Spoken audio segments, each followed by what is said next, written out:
My daughter thought I was just an embarrassing old dad until her friends uncovered the truth. What happened next would turn her world upside down and remind everyone that legends don't always stay in the spotlight.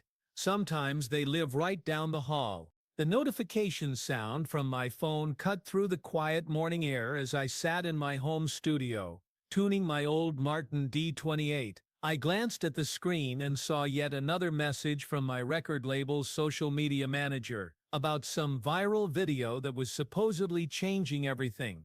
I deleted it without reading the details, just like I had with the dozens of similar messages over the past few months. At 52, I'd learned to ignore the music industry's constant proclamations that this or that was going to revolutionize everything. I'd seen it all before during my 25 years in the business. Back when I was Marcus Steele Rodriguez, the voice behind some of the biggest rock anthems of the late 90s and early 2000s. Now I was just Mark Rodriguez, suburban dad trying to get my 17-year-old daughter Sophia to acknowledge my existence without rolling her eyes. "Dad, seriously, can you not play that thing so early?" Sophia's voice drifted down from upstairs, carrying that particular blend of irritation and embarrassment that had become her default tone whenever addressing me. I checked my watch. It was 9:30 a.m. on a Saturday, hardly what I'd call early, but I set the guitar aside anyway. These days, keeping the peace with Sophia felt more important than indulging my musical habits. Ever since her mother Carmen and I divorced 3 years ago, our relationship had been walking a tightrope, and I wasn't about to let something as simple as guitar practice send us plummeting. Carmen had gotten the house in Malibu, the one with the ocean view and the reputation that came with our former lifestyle. I'd taken the modest 4-bedroom place in Westlake Village, trading proximity to the music industry for proximity to Sophia's school and a chance at being a real father instead of just a touring musician who occasionally showed up for holidays. The irony wasn't lost on me. I'd spent 2 decades building a career that took me away from home, and now that I was home, my daughter wanted nothing to do with me. Sophia appeared in the kitchen doorway, already dressed for whatever teenage adventure awaited her that Saturday. Her dark hair, so much like her mother's, was pulled back in what I'd learned was called a messy bun, though it looked deliberately crafted to me. She wore ripped jeans that probably cost more than my first guitar and a cropped sweater that would have given me a heart attack if I hadn't already fought and lost the battle over her wardrobe choices. "Madison's picking me up in 20 minutes, she announced, grabbing a protein bar from the pantry. "We're going to the promenade." The promenade meant the 3rd Street Promenade in Santa Monica, which meant she'd be gone most of the day, which meant another Saturday of me rattling around this house alone, wondering how I'd managed to become a stranger to my own daughter. "Need any money?" I asked, reaching for my wallet. She paused, and for a moment I thought she might actually engage in conversation. Instead, she just held out her hand. "50 should be fine." I handed her 3 20s, knowing she wouldn't refuse the extra money even if she wouldn't thank me for it. "Text me when you get there safe, Dad, I'm 17, not 7. But she nodded anyway, which I took as a small victory. "And Soph, maybe don't refer to me as just some old guy if anyone asks who you're living with." She looked at me with that expression that somehow managed to convey both guilt and defiance. "I never said you were old. You said I was like from a totally different era when Madison asked what I did for work." "Well, you are from a different era. You still buy CDs. I helped make some of those CDs." Exactly my point. Before I could formulate a response that wouldn't sound like the complaints of a man desperately trying to prove he was still relevant, a car horn beeped outside. Sophia grabbed her purse, a designer bag that Carmen had undoubtedly bought her, and headed for the door. "Later, Dad." And then she was gone, leaving me alone with my guitar, my memories, and the growing realization that somewhere along the way, I'd become exactly what I'd never wanted to be: irrelevant. I picked up my phone and scrolled through the messages I'd been ignoring. Most were from my manager, Tony Castellanos, who'd been with me since the beginning. Tony had stayed loyal even as my star faded, even as the industry moved on to newer, younger voices. He still believed there was a comeback in me somewhere, still pushed for reunion tours and anniversary releases that fewer and fewer people seemed interested in. The latest message was typical Tony: "Mark, you need to see this. Call me now. This changes everything." I almost deleted it like the others, but something in the all-caps urgency made me pause. Tony wasn't usually one for dramatics. In all our years together, he'd been the steady, practical voice that kept me grounded when success threatened to send me spinning off into rock star excess. Against my better judgment, I called him. "Jesus, Mark," finally. Tony's voice crackled through the speaker before I'd even said hello. "Where have you been?" "Good morning to you too, Tony. I've been here same as always. What's got you so worked up? You haven't seen it yet, have you? The video." "What video?" "You send me links to videos every week. Most of them have 12 views and were filmed on someone's phone in their basement. This is different. Mark, this has 47 million views and climbing." I nearly dropped the phone. 47 million? What are you talking about? Some kid goes by DJ Phoenix, took your old track, Burn It Down, and mixed it with some electronic stuff. But here's the kicker: he didn't just sample it. He somehow got hold of the original vocal tracks, the isolated stems, and built an entire new song around them. My blood went cold. That's impossible. Those stems are locked in the vault at the studio. How would some random DJ get access to them? That's what we need to figure out. But Mark, you need to understand what's happening here. This isn't just some remix. This kid turned your biggest hit into something that's speaking to an entire generation. The comments are insane. Kids are asking who Marcus Steele is, wanting to hear the original. I sank into my couch trying to process what Tony was telling me. Burn It Down had been my signature song, the track that defined the peak of my career. It had spent 6 weeks at #1, sold millions of copies, and basically funded the lifestyle that eventually contributed to my divorce. The idea that someone had taken it and made it relevant again was both thrilling and terrifying. "Send me the link," I said. "Already sent. Check your messages." I pulled up the video while Tony stayed on the line. The thumbnail image showed a young guy, maybe early 20s, standing behind a mixing board, with neon lights painting his face in blues and purples. The title read, "DJ Phoenix Burn It Down, Rise from Ashes Remix, Official Video." I hit play. The opening was familiar yet completely transformed. The driving guitar riff that had opened my original was there, but layered underneath a pulsing electronic beat that made it feel urgent and modern. Then my voice came in, but it wasn't the same vocal performance from the original recording. This was cleaner, more isolated, like someone had taken my voice and stripped away everything else. But as the song progressed, I realized what DJ Phoenix had done was far more sophisticated than a simple remix. He'd somehow isolated different vocal takes, different emotional inflections, and woven them together to create something that felt both nostalgic and completely contemporary. The bridge section used ad-libs and vocal runs that I barely remembered recording, moments that had been buried in the final mix of the original song.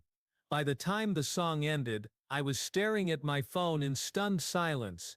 "Mark, you still there?" "Tony, this is incredible. But how did he get these vocals?" I'm looking at the credits, and there's no mention of licensing or sampling. This should have been flagged for copyright immediately. That's the million-dollar question. I've been trying to reach his management all morning. "But Mark, that's not even the biggest issue right now." "What do you mean?" "The video was posted 6 days ago. It's got 47 million views, it's trending #1 on YouTube, and it's been picked up by every major music blog and streaming playlist. But here's where it gets interesting. Nobody knows who you are." I felt a strange mix of pride and deflation. "What do you mean nobody knows who I am?" "I mean the kids listening to this. They have no idea that Marcus Steele was a real person. They think it's just a stage name DJ Phoenix made up." The comments are full of people asking if the vocalist is AI or if Phoenix hired some unknown singer. Your name isn't attached to it anywhere. The implications hit me like a freight train. My biggest song was experiencing a second life, introducing my voice to millions of new listeners, and I was completely invisible in the process. There's more, Tony continued. I've been monitoring social media and the remix is starting to get radio play. Real radio, not just internet stations. And here's the kicker. Several major labels are circling, trying to sign DJ Phoenix to exclusive deals. They think he's some kind of genius who discovered this unknown vocalist. I stood up and started pacing around my living room, a habit I'd developed during the stressful years of my career. So what do? Sue him? Demand credit? Try to capitalize on the attention? That's what I want to discuss. But Mark, I think we're looking at something bigger than just a remix here. I think this could be your way back. Before Tony could elaborate, I heard a car pulling into my driveway. Through the window I could see Sophia getting out of Madison's car, her face flushed with excitement in a way I hadn't seen in months. Tony, I need to call you back. Sophia just got home. Mark, we need to talk about this today. This window won't stay open forever. I know. Give me an hour. I hung up just as Sophia burst through the front door, her usual teenage composure completely abandoned. Dad, oh my God, you will not believe what just happened. It was the first time in months she'd addressed me with genuine enthusiasm instead of barely concealed irritation. I found myself actually excited to hear what had gotten her so worked up. What's going on? Okay, so Madison and I were at the promenade, and we stopped at that record store Amoeba just to look around. And Madison was showing me this video on her phone, this song that's like everywhere right now. Burn It Down by DJ Phoenix. My heart started beating faster. Yay, so we're listening to it and I'm like, this is actually really good even though it's not usually my style. And then Madison goes, the voice sounds familiar, and I'm like, yeah, it does kind of sound like, and then I couldn't finish the sentence because it was too weird. Sophia was talking faster than I'd heard her talk in years, her hands gesturing wildly, as she relived whatever had just happened. So then we're walking around, and we end up in the vinyl section, and there's this guy there, maybe college age, and he's flipping through records, and Madison, you know how she is, she just walks up to him and goes, hey, have you heard that DJ Phoenix song? And the guy's like, oh yeah, Burn It Down, that's sick. But I'm trying to find the original. I felt like I was watching a car accident in slow motion, unable to look away. And Madison's like, what original? And the guy pulls out his phone and shows us this article about how DJ Phoenix used some old rock song from the 90s. So we're all looking at his phone, and Madison reads the title of the original song, and then she looks at me and I look at her, and we both realize. Sophia paused, staring at me with an expression I couldn't quite read. Dad, the original song is by Marcus Steele. That's you, isn't it? The moment stretched between us like a taut wire. For 3 years I'd been trying to find ways to connect with my daughter, to bridge the gap between the man I used to be and the father I was trying to become. I'd never imagined the connection would come from something like this. Yeah, Soph. That's me. She sank onto the couch, staring at me like she was seeing me for the first time. Dad, that song has like 50 million views. Everyone at school has been talking about it. Madison's older brother said it's the best song he's heard all year. And what did you tell the guy at the record store? Nothing. I was too freaked out. Madison and I just kind of walked away really fast. But Dad, she looked up at me with something that might have been the beginning of respect. You wrote that song? I wrote it and sang it. Released it in 1999. It was #1 for 6 weeks. And now this DJ guy is using it and getting famous. It's complicated. I don't know how he got the vocal tracks, but what he did with them is actually pretty impressive. Sophia pulled out her phone and started scrolling frantically. Oh my God, Dad, look at this. She showed me her screen, which displayed a TikTok video with over 1 million likes. A teenage girl was dancing to the DJ Phoenix remix while text overlay read, when you realize the vocals on that viral DJ Phoenix song sound exactly like your dad singing in the garage. There are like hundreds of these, Sophia said, scrolling through similar videos. Kids trying to figure out who the singer is, people making jokes about their parents' music taste, Someone even posted a video of their dad singing along and claiming he's the original artist. I watched my daughter's face as she scrolled through video after video, and I realized something had fundamentally shifted. For the first time since I'd moved to this house, since I'd tried to transition from Marcus Steele to Mark Rodriguez, Sophia was looking at me like I might actually be someone worth knowing. "Dad, can I ask you something?" "Of course. Why didn't you ever tell me about this stuff?" "I mean, I knew you used to be in music, but I thought you played weddings or something."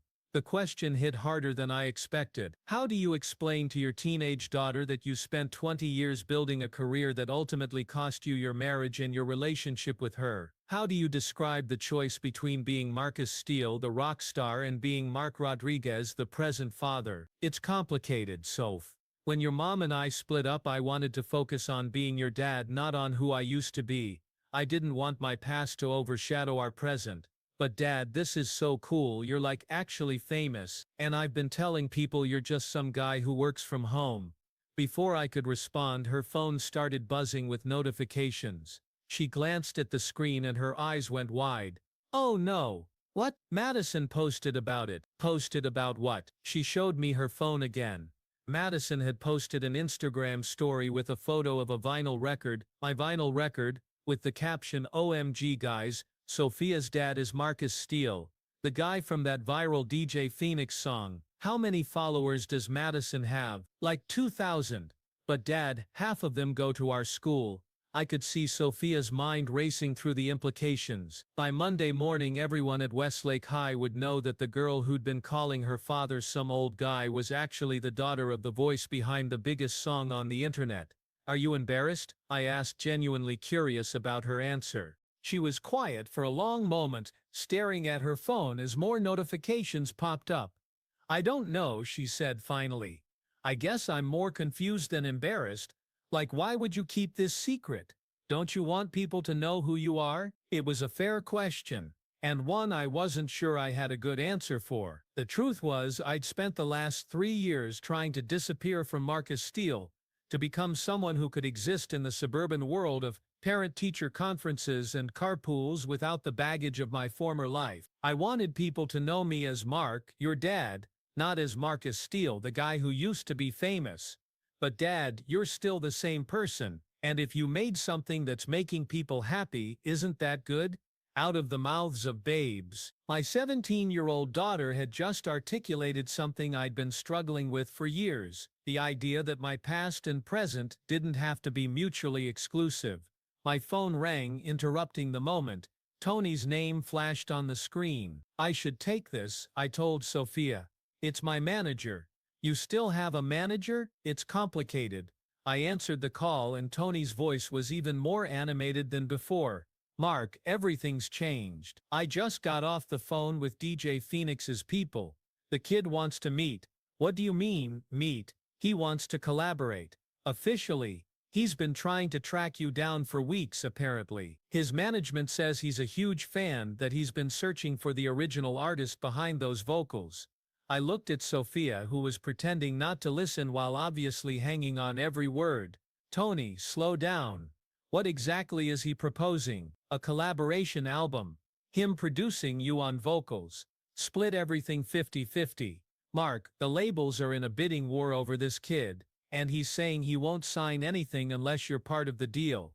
"That's impossible. He doesn't even know me." That's what I thought, but apparently he's been a fan since he was a kid. His real name is David Chen, he's 23, grew up in San Francisco. His older brother had your albums and he's been studying your vocal style for years. He said getting access to those stems was like finding the Holy Grail. How did he get them? That's where it gets interesting. Remember that session you did with producer Jake Morrison back in 2018? The one where you were experimenting with re-recording some of your old hits? I remembered. Jake had convinced me to try updating some of my classic songs, stripping them down to their bare essentials. We'd recorded new vocal takes of several tracks including Burn It Down, but the project had been shelved when I decided I wasn't ready for a comeback. Jake gave him the stems. Jake's been mentoring young producers and apparently DJ Phoenix, David, was one of his students. Jake gave him access to some unused session files, not realizing what David would do with them. So this wasn't stolen. Technically no, but Jake admits he probably should have asked your permission first. I felt a strange sense of relief. At least the collaboration hadn't begun with theft. Dad, Sophia interrupted. Are you going to work with him? I covered the phone. I don't know yet, Soph. You should totally do it. This could be like your comeback. Tony's voice crackled through the speaker. Mark, the kid wants to meet tomorrow. He's flying down from San Francisco specifically to talk to you. Are you interested? I looked at my daughter, who was staring at me with an expression of genuine excitement and anticipation. For the first time in years, she seemed invested in what I might do next. Yeah, Tony. Set it up. After I hung up, Sophia and I sat in comfortable silence for a few minutes, both of us processing the day's revelations. Dad, can I ask you something else? Sure. When you were famous, were you happy? It was such a simple question, but it cut right to the heart of everything I'd been struggling with since my career ended. I thought I was, but looking back, I think I was too busy to know if I was happy or not. I was always focused on the next song, the next tour, the next milestone. I never really stopped to appreciate what I had. Is that why you and Mom got divorced? Part of it. Your mom needed a husband who was present, and I was always somewhere else, even when I was home. Sophia nodded thoughtfully. But now you're here. Now I'm here. And you could do both, right? Be my dad and still make music? I'd like to think so. Would that be okay with you? She smiled, the first genuine smile she'd given me in months. Dad, if you don't do this, I'm going to be so embarrassed. Do you know how cool it's going to be to tell people my dad is collaborating with DJ Phoenix? I laughed, realizing that somehow in the space of a few hours, everything had changed. The daughter who'd been embarrassed by my existence that morning was now excited about the prospect of me returning to music. There's just one thing, she added. What's that? Promise me you won't wear leather pants. I never wore leather pants. Dad, I've seen the photos. That evening, after Sophia had gone to her room to presumably field messages from her suddenly very interested classmates, I sat in my studio with my guitar playing Burn It Down for the first time in years. The song felt different now. When I'd written it in 1998, it had been an anthem about overcoming obstacles and rising from failure. Now playing it in my suburban home studio while my daughter texted upstairs and my former life collided with my present reality, it felt prophetic. I pulled up the DJ Phoenix remix on my phone and listened to it again, this time focusing on what David Chen had done with my vocals. He'd taken the raw emotion I'd poured into those recording sessions and amplified it, given it new context and contemporary relevance. It was like hearing my own voice filtered through the perspective of a generation that had grown up after my prime. The comments section of the video was a fascinating glimpse into how music travels across time. Older listeners were talking about discovering the original version, sharing memories of where they were when Burn It Down first came out. Younger listeners were asking questions about the era, wanting to understand the musical landscape that had produced the song. But what struck me most were the comments from people my age, parents who were sharing the remix with their kids and finding common ground in music for the first time in years. One comment in particular caught my attention. My 16-year-old daughter has been obsessed with this song for a week. Today she asked me to play her some music from my generation. We ended up listening to 90s rock for 3 hours. Music really does bring people together. I thought about Sophia upstairs, probably explaining to her friends that her boring suburban dad was actually the voice they'd been singing along to all week. The irony wasn't lost on me that it had taken a young DJ from San Francisco to bridge the gap between me and my own daughter. My phone buzzed with a text from an unknown number. Mr. Rodriguez, this is David Chen, DJ Phoenix. I got your number from Tony. I can't believe I'm actually texting you. I've been a fan since I was 10 years old. Thank you for agreeing to meet. This is literally a dream come true. I stared at the message for a long time before responding, looking forward to meeting you too, David. Thank you for bringing new life to an old song. His reply came back almost immediately. Sir, with respect, there's nothing old about your voice. It's timeless. I just gave it a new setting. The next morning I woke up to find Sophia already in the kitchen. making coffee. She was dressed more carefully than usual, in jeans that weren't ripped and a sweater that actually covered her midriff. "Big day?" I asked. "Madison's picking me up early. Apparently everyone wants to meet Marcus Steele's daughter. And how do you feel about that?" She poured herself a cup of coffee, a habit Carmen and I had long ago given up trying to discourage. "Honestly, it's kind of surreal. But Dad, some of the kids at school started listening to your other songs last night, like your original albums." "Really?" "Yeah. Jake Morrison. He's in my AP Music Theory class. He said Shattered Glass is one of the best rock ballads he's ever heard." Shattered Glass had been a deep cut from my second album, a song I'd written about the end of a relationship. The fact that teenagers were discovering it now, 20 years later, felt like a minor miracle. "Dad, can I ask you a favor?" "Of course. When you meet with DJ Phoenix today, can you maybe record some of it? Like nothing private, but maybe just some behind-the-scenes stuff. I think people would be really interested to see how a collaboration like this happens." I raised an eyebrow. "Since when are you interested in my work process?" "Since my Instagram followers tripled overnight and everyone's asking me about it." I laughed. "Using your old man for social media clout, is that wrong?" "No, it's actually pretty smart. Just promise me you'll be respectful about it." "Dad, I'm not going to embarrass you. I want this to be cool." Madison's horn beeped outside and Sophia grabbed her backpack. "Good luck today, Dad. Don't mess this up." "Thanks for the pep talk. I mean it though. This is really important." After she left, I spent an hour getting ready for the meeting with David Chen. Tony had arranged for us to meet at a recording studio in Burbank, neutral territory where we could talk and maybe even work on some music if things went well. I found myself more nervous than I'd expected. It had been years since I'd met with another musician in a professional capacity. The industry had changed so much since my heyday that I wasn't even sure what the protocols were anymore. Tony met me in the parking lot of the studio and I could tell immediately that he was more excited than he'd been in years. "Mark, I've got to tell you, this kid is the real deal. I've been in this business for 30 years and I can count on one hand the number of artists who've impressed me the way David has." "What's he like?" "Smart, respectful, incredibly talented. But more than that, he understands music history. He knows where his sound comes from and he's not trying to pretend he invented everything himself."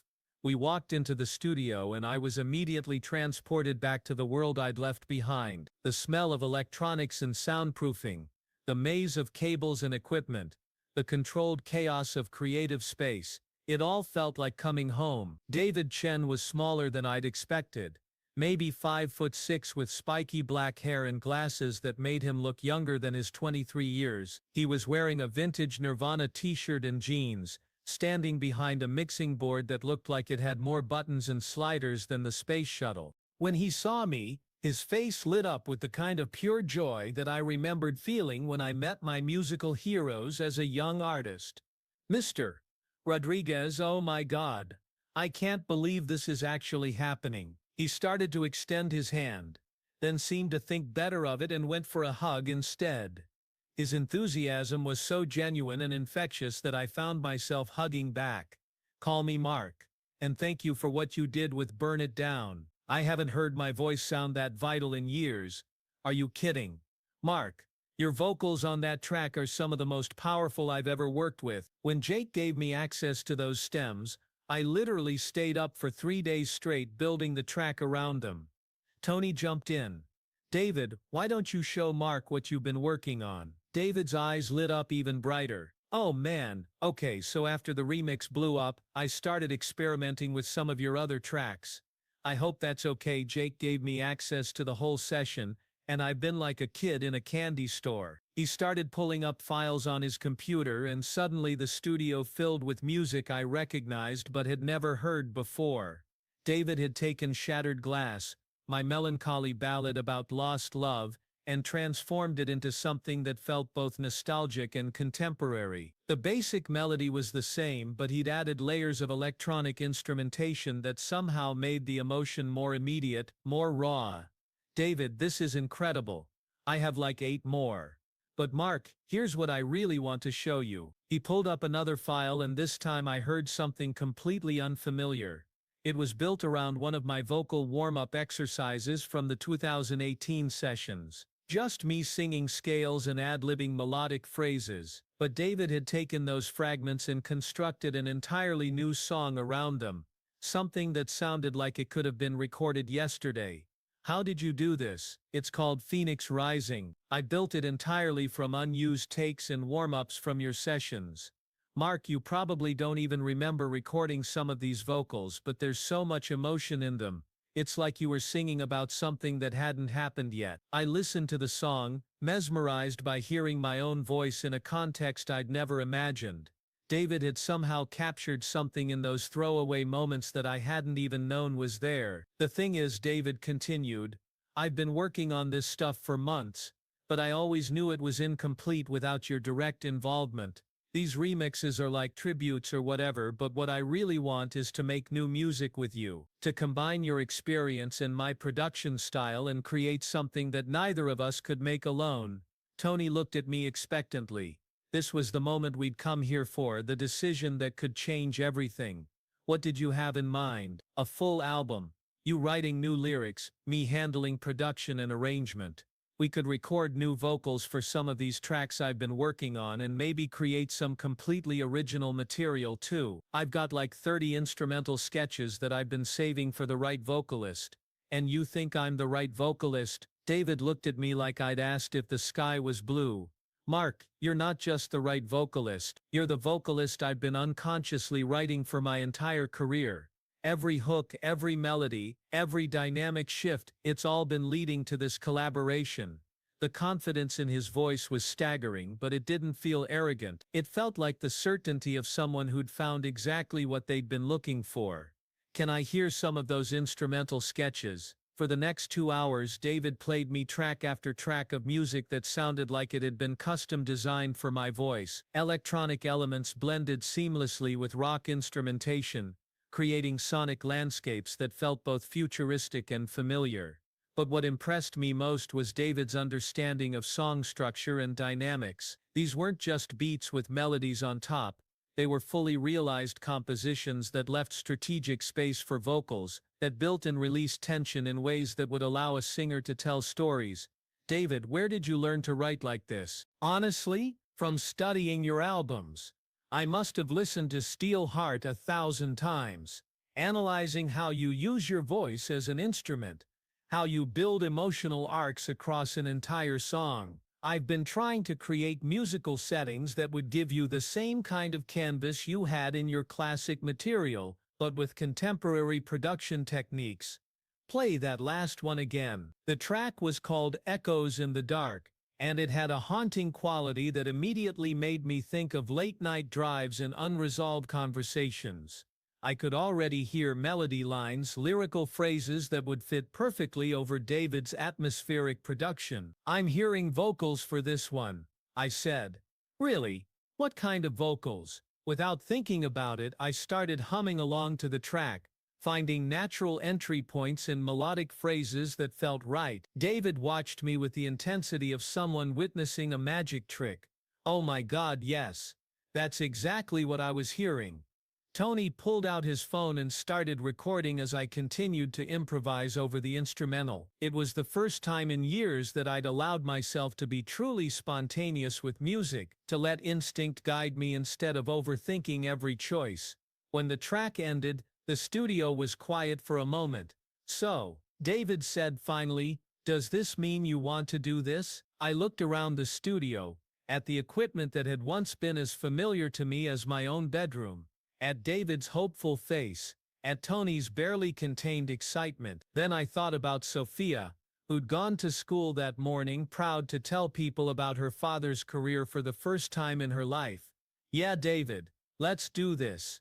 The next few hours flew by as we discussed the logistics of the collaboration. David's manager, a sharp woman named Lisa Park, joined us via video call to work out the business details. The plan was ambitious. A full album of new material, combining original songs with reimagined versions of my classic tracks.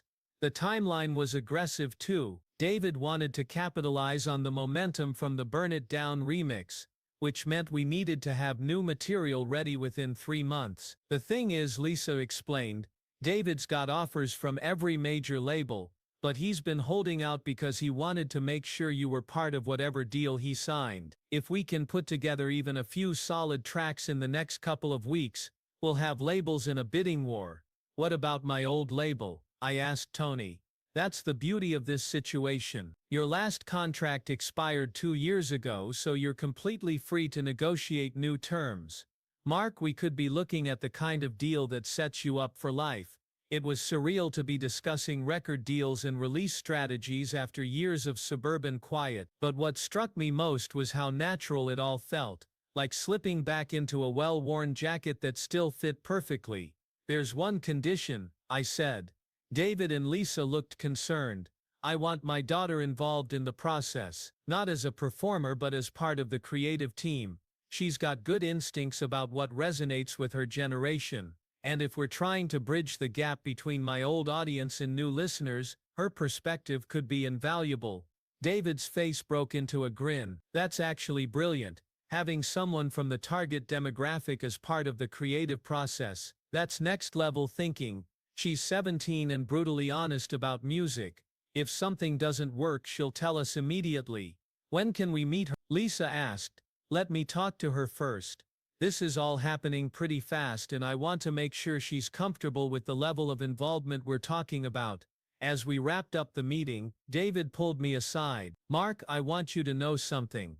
When I first started making music, people told me I was too young, too unknown, too experimental. But I never stopped believing that I had something unique to offer. Watching you walk away from your career, then seeing the way your daughter looked at you when she discovered your music, it reminded me why we do this. It's not just about charts or sales, it's about connection. David, can I ask you something? Why my music specifically? There are a lot of great vocalists from that era.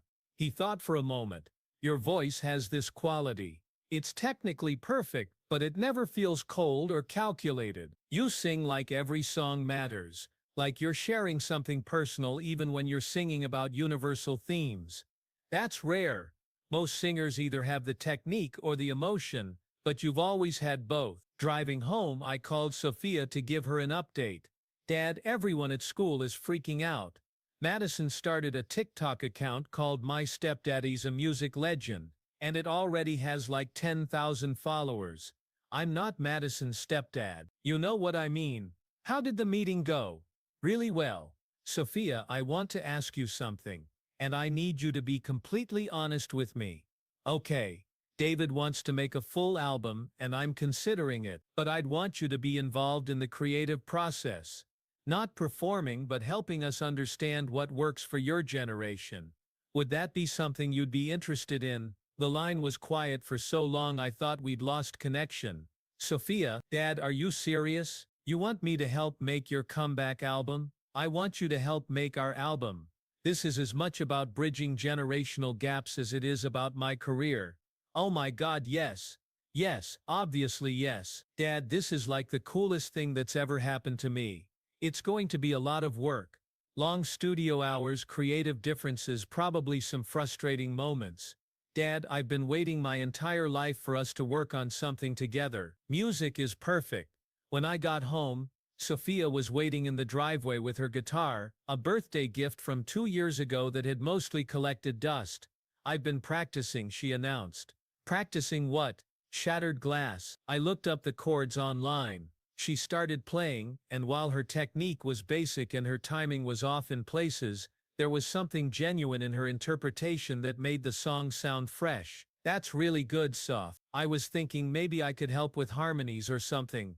I know you said not as a performer, but like backing vocals might be cool. Looking at my daughter, guitar in hand, eyes bright with possibility, I realized that this collaboration was about much more than reviving my career. It was about creating something new together, building a bridge between the person I used to be and the father I was becoming. That evening we sat in my studio while I played some of David's instrumentals and Sophia offered her reactions. This one's too slow, she said about a mid-tempo track.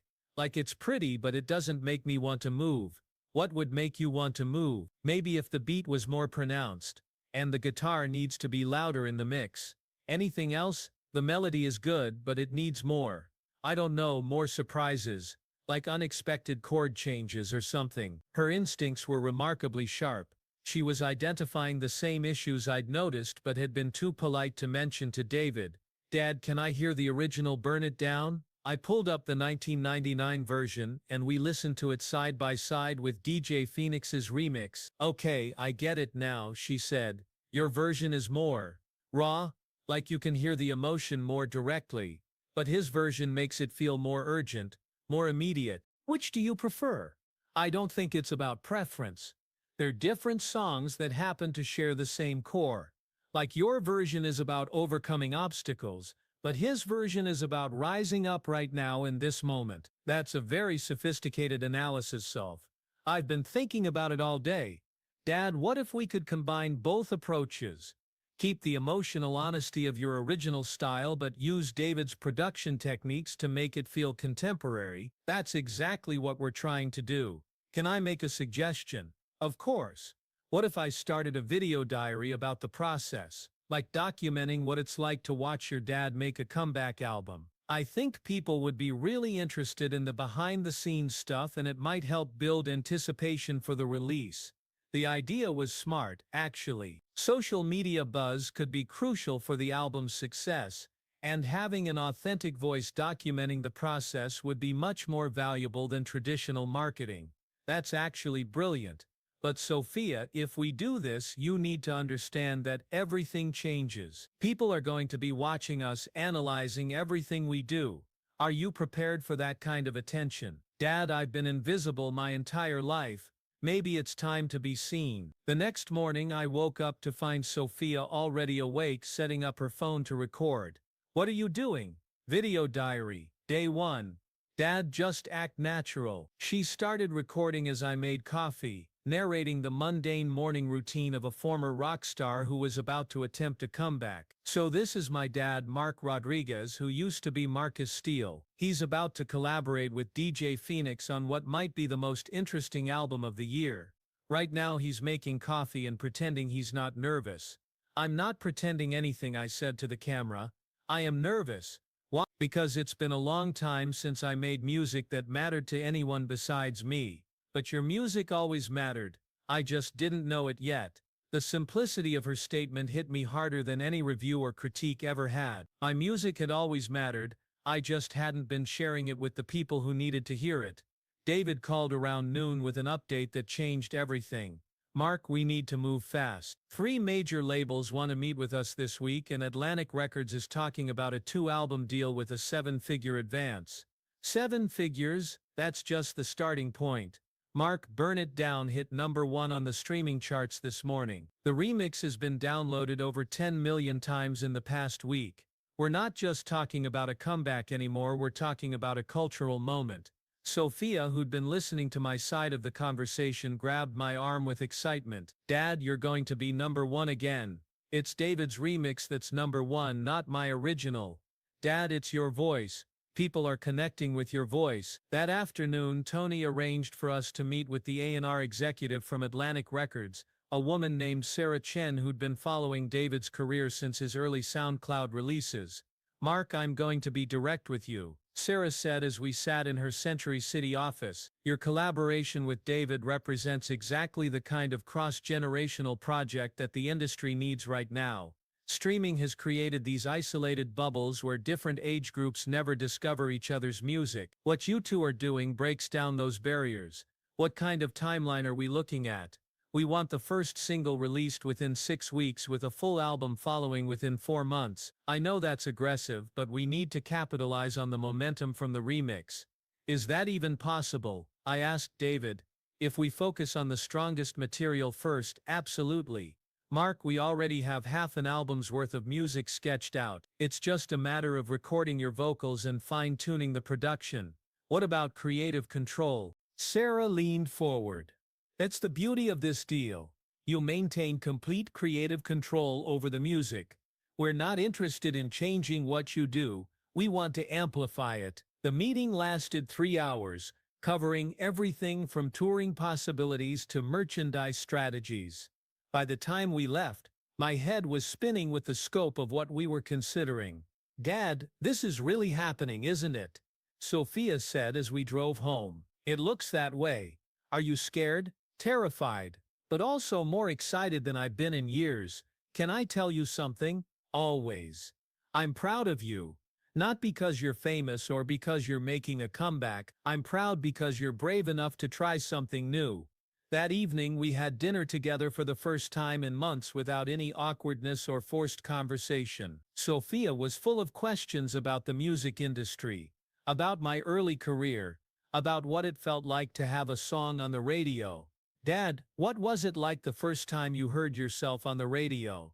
"Surreal. I was driving to a gig in San Diego, and Burn It Down came on KROQ. I had to pull over because I couldn't believe it was actually happening." Do you think that feeling ever gets old? I thought it did, but today, when David told me we hit #1, I felt that same excitement I felt 20 years ago. What's different now? Now I have someone to share it with. Sophia smiled, and for the first time since the divorce, I felt like I was exactly where I was supposed to be. The next morning brought news that changed everything again. David called at 7 a.m., barely coherent with excitement. "Mark, turn on Good Morning America, right now." I fumbled for the remote and found the show just as they were introducing a segment about viral music and generational connections. The host was talking about how Burn It Down had become a bridge between parents and teenagers, prompting families to share music across age gaps. Then they played a clip of the remix, followed by my original version, and interviewed several families who'd bonded over the song. "This is unprecedented," the host said. "We're seeing parents and children discovering common ground through music in ways we haven't seen since the Beatles." "Dad, they're talking about us on national television," Sophia whispered. The segment continued with analysis from music industry experts about the commercial and cultural significance of the collaboration. "What Marcus Steele and DJ Phoenix have accomplished represents the future of music marketing," one expert said. "They've created authentic cross-generational appeal without pandering to either demographic." My phone started ringing immediately. "Tony, Sarah from Atlantic, reporters wanting interviews, radio stations requesting appearances." "Mark," David said when I called him back, "I think we need to accelerate our timeline. The window for maximum impact is right now." "What do you mean?" "I mean we go into the studio this weekend and don't come out until we have at least 4 complete songs. The momentum is building too fast to wait." "This weekend, David, that's impossible." "Mark, I've been living in studios for 3 years. I know what's possible. If we can get the basic tracks recorded, I can handle the production work around the clock. We could have new material released within 2 weeks." "Sophia has school." "Dad," Sophia interrupted, "it's senior year. I can miss a few days." "Absolutely not. Dad, this is a once-in-a-lifetime opportunity. Besides, documenting the recording process would be incredible content for the video diary." I found myself caught between parental responsibility and professional opportunity. The smart move would be to maintain our original timeline, to make sure we didn't rush the creative process. But David was right about the momentum. Cultural moments like this were rare and fragile. If we didn't act quickly, the attention would move on to something else. "Let me call the school," I said finally. The recording session that weekend turned into a marathon that defined everything that came after. David had booked a studio in Hollywood, the same one where I'd recorded my breakthrough album 25 years earlier. Walking into that space felt like stepping back in time. But David's equipment and production setup made it clear we were creating something entirely new. "Mark, I want to start with Phoenix Rising, the track I built from your warm-up exercises. I think if we can nail that one, it'll set the tone for everything else." Sophia set up her camera equipment in the control room, documenting every moment of the process. What surprised me was how naturally she fit into the studio environment, offering suggestions and observations that were consistently insightful. "Dad, try singing that line like you're talking to someone specific, not to everyone." "What do you mean?" "Like imagine you're singing to one person who really needs to hear this message. the suggestion transformed my performance. Instead of singing to an abstract audience, I found myself singing to Sophia, to David, to the person I used to be. "That's it," David said from the control room. "That's the take." We worked for 14 hours that first day, and by the end we had 3 complete songs that felt unlike anything I'd ever recorded. The blend of David's production style with my vocal approach created something that was both nostalgic and contemporary, familiar and surprising. "Dad, listen to this," Sophia said, playing back a rough mix of Phoenix Rising. Hearing my voice over David's production was like discovering a new instrument. The electronic elements didn't mask the emotion in my performance, they amplified it, creating space for every nuance and inflection. "This doesn't sound like anyone else," I said. "That's the point," David replied. "We're not trying to sound like what's popular. We're trying to sound like us." Sunday's session was even more productive. We recorded vocals for 2 of David's instrumental tracks, and I wrote lyrics for a completely new song that David composed on the spot. The new song, which we titled Between Generations, became the emotional centerpiece of what we were creating. It was about the distance between parents and children, the way music could bridge those gaps, and the courage required to start over. "Dad, this song is going to make people cry," Sophia said after hearing the playback. "Good crying or bad crying?" "Good crying, the kind that makes you want to call your parents." By Sunday evening we had enough material for a 5-song EP. David estimated that he could have final mixes ready within a week.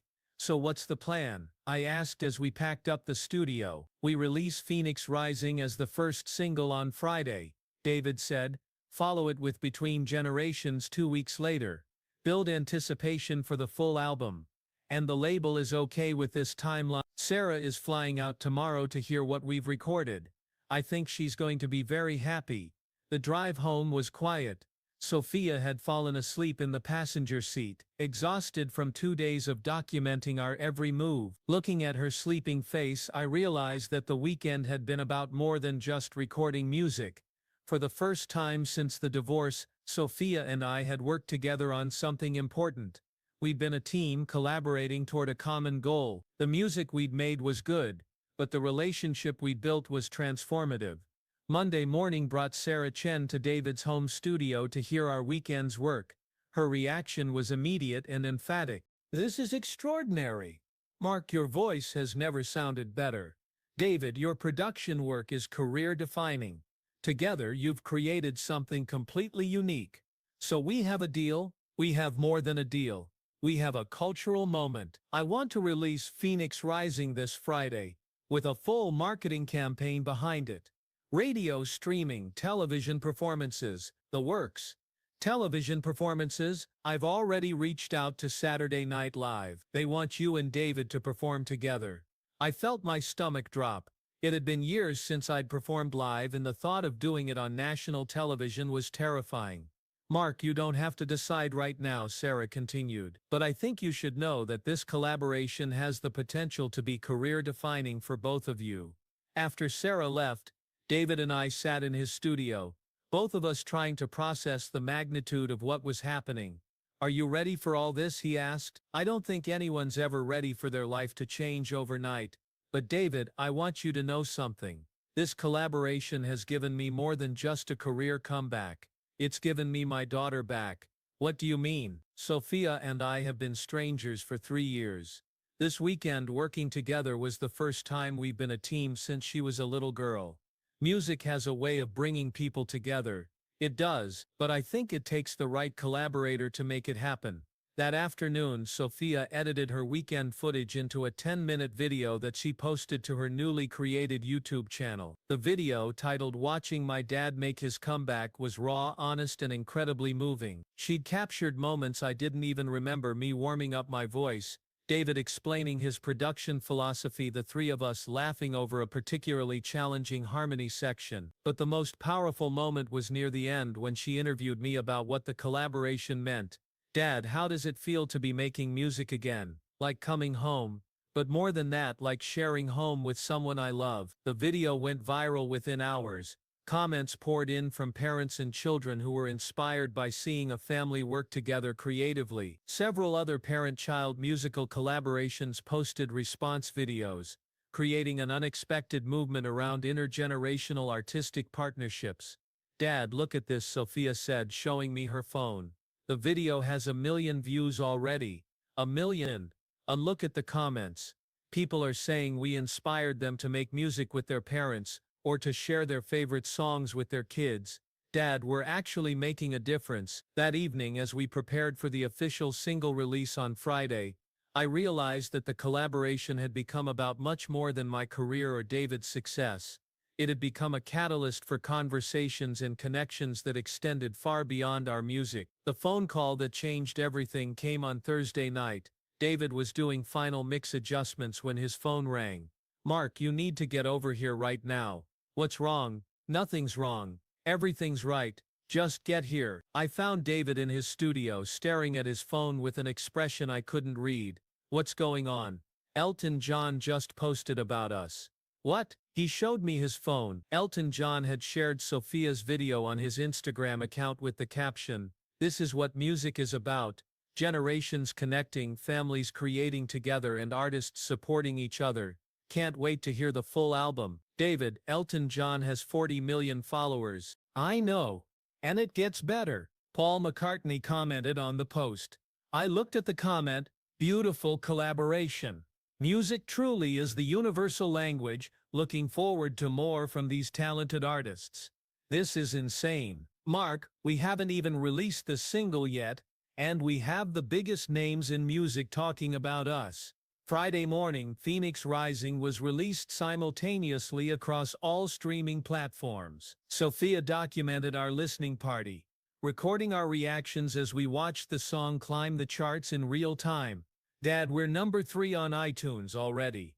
It's been 2 hours. Number 2. Sophia, stop refreshing the page. Number 1. Dad, we're number 1. The success was overwhelming and immediate. Radio stations that hadn't played my music in years were requesting interviews. Streaming playlists were adding the song faster than we could track. Social media was filled with covers, reactions, and testimonials from listeners who connected with the music. But the moment that meant the most came that evening when Carmen called. "Mark, I heard the song. What did you think?" "I think it's the best thing you've ever recorded. And I think what you and Sophia are doing together is beautiful." "Really, Mark, I haven't seen our daughter this happy in years. Whatever you're doing, keep doing it." Saturday Night Live called on Sunday. We were scheduled to perform in 2 weeks, doing both Phoenix Rising and Between Generations as the musical guest. "Dad, Saturday Night Live," Sophia said, still processing the magnitude of what was happening. "I know. Are you nervous?" "I'm not performing." "Are you nervous?" "Terrified." "But Sophia, I want you there with me. In the studio watching from the wings. This whole thing started with you and I want you to be part of every moment." "Dad, what if I mess up the video diary? What if I say something stupid on camera?" "Sophia, you've been the smartest person in every room we've walked into. Trust yourself." The 2 weeks leading up to SNL were a blur of rehearsals, interviews, and preparation. David and I worked on live arrangements that would translate our studio sound to television performance. But the most important work happened at home, where Sophia and I continued to strengthen our partnership. She became my sounding board for everything, from song arrangements to interview talking points. "Dad, when they ask you about your comeback, don't call it a comeback, call it an evolution." "Why?" "Because comeback implies you were gone. You weren't gone. You were just waiting for the right moment to return." The night before SNL we had dinner together, just the 2 of us, no cameras, no phones, no distractions. "Dad, can I tell you something?" "Always. When you and Mom got divorced, I was really angry at you. I thought you chose your career over our family." "Sophia, let me finish. I was wrong. You didn't choose your career over us. You chose us over your career. You gave up being Marcus Steele so you could be my dad. And now, watching you become Marcus Steele again while still being my dad, I understand the difference." "What difference?" "The difference between performing for strangers and creating for people you love." Saturday Night Live was everything I'd hoped it would be and more. Our performance of Phoenix Rising was electric, with David's live production setup creating an immersive sonic experience that translated perfectly to television. But it was Between Generations that truly connected with the audience. As I sang the bridge, the distance between us isn't measured in years, it's measured in the moments we choose not to share. The camera cut to Sophia in the wings, tears streaming down her face. The moment became iconic instantly. Social media exploded with screenshots of Sophia's reaction, with captions about the power of music to heal family relationships. After the show, as we celebrated in the SNL after-party, Sophia pulled me aside. "Dad, I need to tell you something." "What?" "I love you. Not because you're famous or because you're talented. I love you because you're my dad, and you never stop trying to connect with me." "Sophia, I love you too, more than any song, more than any success, more than anything." The aftermath of SNL brought opportunities we'd never imagined. Record labels that had ignored me for years were calling with offers. Concert promoters wanted to book tours. Film producers were interested in licensing our music. But the most meaningful response came from the families who'd been inspired by our story. Parents and children were making music together, sharing their collaborations online using the hashtag #BetweenGenerations. "Dad, look at this," Sophia said, showing me a video of a father and daughter performing a duet version of Phoenix Rising. "There are hundreds of these. Families all over the world are making music together because of what we did. That's incredible." "Dad, I think we accidentally started a movement." The album, when it was finally completed 6 months later, debuted at #1 on the Billboard 200. But more importantly, it sparked conversations about family, creativity, and the power of music to bridge generational divides. Sophia's video diary became a documentary that aired on Netflix, inspiring countless other families to pursue creative collaborations. David went on to become one of the most sought-after producers in the industry, but he never stopped crediting our collaboration as the turning point in his career. And me, I learned that comebacks aren't about returning to who you used to be. They're about integrating who you were with who you've become, creating something new that honors both your past and your present. The morning after the album hit #1, I found Sophia in the kitchen, making coffee and humming Phoenix Rising. "Any regrets?" I asked. "About what?" "About your boring suburban dad turning out to be a rock star?" She smiled, the same smile that had been lighting up my world for 17 years. "Dad, you were never boring. I was just too young to see how extraordinary ordinary love could be." "What do you mean?" "I mean, most dads try to be their kids' heroes by doing something amazing. You became my hero by choosing to be my dad, even when it meant giving up being amazing for everyone else. And now you get to be both, my dad and everyone else's inspiration. But Dad, yeah, you'll always be my dad first." As I watched my daughter head off to school, her senior year almost over, college applications submitted, her own future bright with possibility, I realized that the most successful collaboration of my life hadn't been with David Chen. It had been with Sophia, learning how to be father and daughter, how to love each other through the difficult years, how to create something beautiful together even when we didn't know what we were doing. The music was just the soundtrack to the real story. Two people learning how to be family, and that story I knew was just beginning.